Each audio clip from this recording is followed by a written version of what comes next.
So construction's day 3.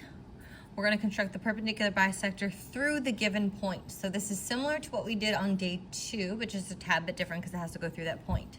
The first step for any of these is going to be putting the compass point on that point. And this is right now too big because it's not going to cross that line. So I'm going to shorten it, okay?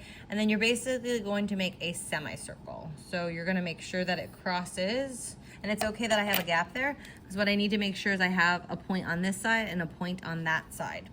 So I just created a smaller segment that has that in the middle. So now if I go back to day 2's construction and I put the pointy end here and I go past the middle, I make this arc and then I flip it over to the other end point and I make that arc. You will see that we have our 2 intersections just like day 2 that we can now connect.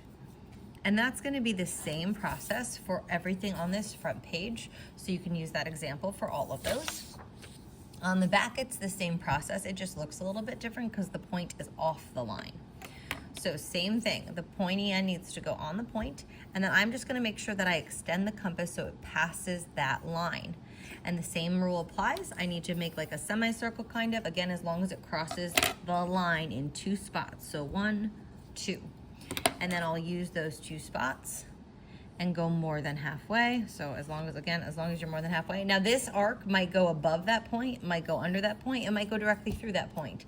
All of that's correct. So don't worry if it's not looking like mine. If yours is bigger, yours could go here and here, here and here, as long as it's gonna connect and give you those 2 intersection points that then go through that point. So that is day 3, or number 3, however you wanna call it.